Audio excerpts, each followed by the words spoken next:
Comment créer des travaux de groupe avec Perl Trees? Imaginons qu'on veuille organiser un voyage en Allemagne avec une équipe de professeurs et des élèves, et qu'on envisage au préalable des travaux de groupe. Je vais d'abord créer la collection voyage en Allemagne. Je garde le niveau de visibilité privé. Je vais changer l'image, mettre une image en rapport avec la thématique. Donc je vais ajouter une carte d'Allemagne par exemple. Donc voilà, ma collection est créée. Je l'ouvre. Je vais dans Partager et je vais partager cette collection avec l'équipe pédagogique. Donc là par exemple, je travaille avec Prof Victor. Je choisis Prof Victor. Je peux lui envoyer un message. Donc voilà qui est fait. Ça veut dire que maintenant, Prof Victor aura accès en lecture à tout ce que je vais placer dans cette collection Voyage en Allemagne. Alors maintenant, je vais créer mes différents groupes. Donc je vais créer une nouvelle collection que je vais appeler groupe 1.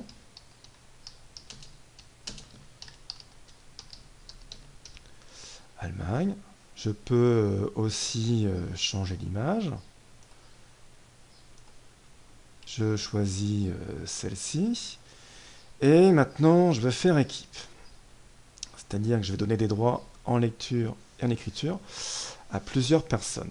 Alors à qui? Aux élèves auxquels j'aurai attribué le groupe numéro 1.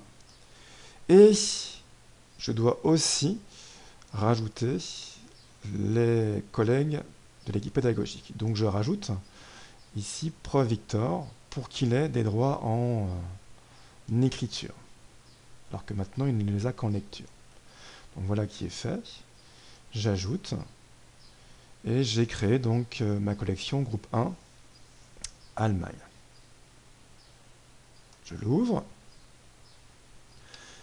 Je peux y ajouter des documents directement.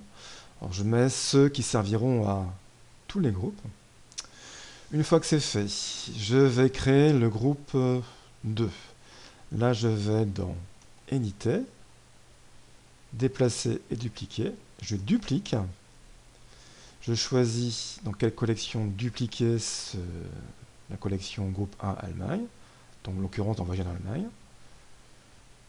Je vais regarder.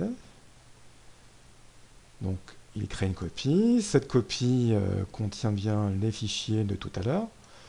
Par contre, on peut remarquer qu'elle n'est associée à cette collection à aucune équipe. Donc, on va tout d'abord changer le nom. On va mettre groupe 2 Allemagne. On va associer à ce groupe 2 une équipe. Donc pareil, comme tout à l'heure, on choisit les élèves concernés et on rajoute de nouveau donc les collègues de l'équipe pédagogique.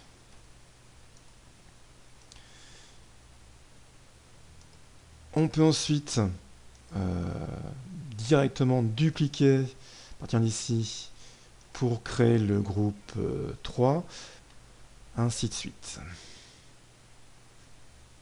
Donc voilà, dans ma collection Voyage en Allemagne, j'ai créé 3 sous-collections correspondant à des groupes et chaque collection correspond à une équipe particulière et les profs de l'équipe pédagogique sont associés à chacune de ces collections.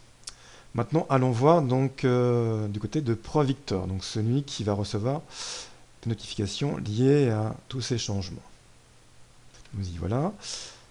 Donc il va sur mon réseau, il voit qu'on l'a ajouté à plein de groupes en tant qu'équipe, mais il va au début de la série de messages et aller sur ce message-ci.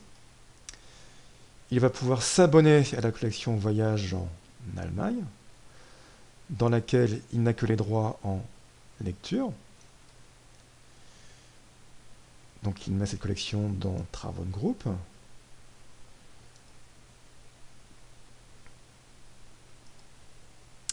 Il a donc accès à toutes les sous-collections qui ont été créées, mais dans ces sous-collections, il a les droits en écriture. Donc il peut rajouter, comme il veut, des fichiers. Vérifions que ça marche. Donc voilà, ça fonctionne bien. On peut déposer facilement des fichiers dans ce groupe 3 grâce au droit en écriture. Voilà qui est fait. Donc tous les professeurs associés à la collection Voyage en Allemagne auront des droits sur tous les groupes. Maintenant, passons-nous du côté d'un élève. Donc voilà qui est fait. Donc il a reçu aussi des notifications, notamment un ajout à un groupe dans une équipe. Donc l'élève clique dessus. Il place dans son compte la collection travaux de groupe. Et maintenant, l'élève, lui, a accès à groupe 1 Allemagne. Et il peut aussi déposer des documents.